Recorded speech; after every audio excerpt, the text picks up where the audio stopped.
And to talk much more about the state of terror here and abroad, former chairman of the House Intelligence Committee and the Shulman Senior Fellow at the Investigative Project on Terrorism, Congressman Pete Hoekstra. Also joining us, Ryan Mauro, the National Security Analyst at the Clarion Project. And staying with us, J.D. Hayworth. Thank you, gentlemen, for joining us, and thank you, J.D., for sticking around. Gentlemen, I want to go back to something that J.D. kind of touched on a little earlier in the show, and that is the president's response to the terror attacks in Brussels. Let's take a listen to that. We will do whatever is necessary to support our friend and ally Belgium in bringing to justice those who are responsible. And this is yet another reminder that the world must unite. Go ahead, JD. I want to go to Pete Hoekstra, my old friend from Capitol Hill. Pete, I guess in modern parlance, we'd call what the commander-in-chief said today from Cuba a verbal tranquilizer. It was 51 seconds of platitudes and essentially nothing, wasn't it? JD, I can't tell you how disappointed I am once again in the president. But the bottom line, and all the Western leaders, they are all going to be wiped out of office in the next round of elections. You know, let's unite. Hashtag we're with you, Brussels. We're with you, Paris. Return the girls in Boko Haram. The populace in the West knows that our leaders have no courage.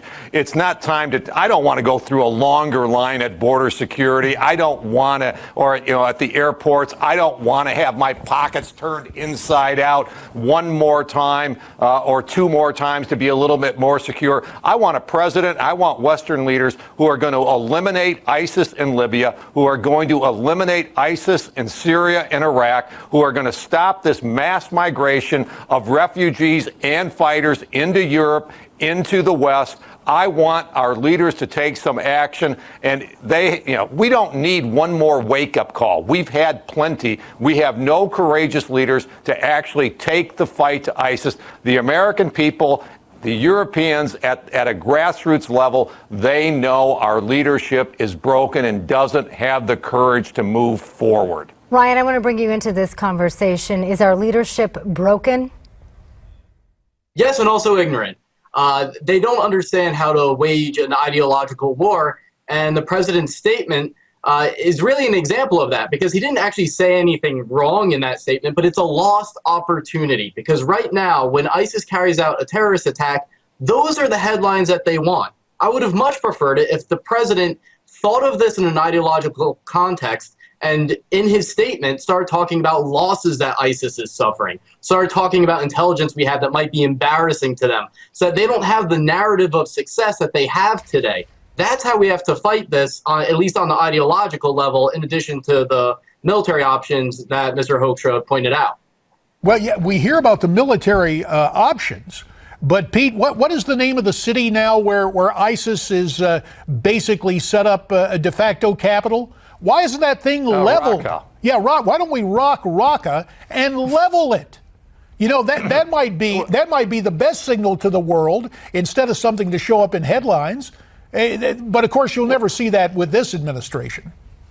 Well, you won't see it because, remember, the key line here again is, and I don't believe our leaders are ignorant. They knew this attack in Brussels was coming. We predicted it at the Investigative Project on Terrorism earlier this year, saying Europe is going to have a very, very stressful year because of the migration, their social services, their civil law enforcement. They are absolutely overwhelmed. And what does the president say today? The president doesn't say we are going to win this war. He says we're going to bring them to justice. You watch the law enforcement people in Brussels talking about this, and they say, wow, we found this, this third suicide vest. We're going to be able to get fingerprints off of it, like we're going to prosecute these people and determine, where they come from and these kinds of things. This is an all-out war, and the West does not realize it. They don't want to. I think they realize they don't want to recognize it, and that's why the president can go to Cuba. He can praise Raul Castro. He can go to the baseball game because, it's just one more inconvenience to his presidency.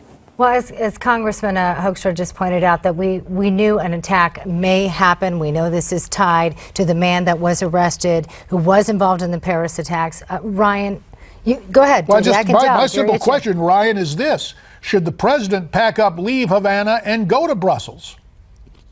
I think that would be great, but he's got to get stronger messaging. And I'm not implying that the leadership's ignorant about the fact that ISIS wants to kill civilians. I mean, everybody knows that. But I do think there's ignorance about the how to wage an ideological conflict like this. It keeps going back to making it sound like this is about political grievances. Even that comment that the world needs to unite, as if this is about division and people not getting along.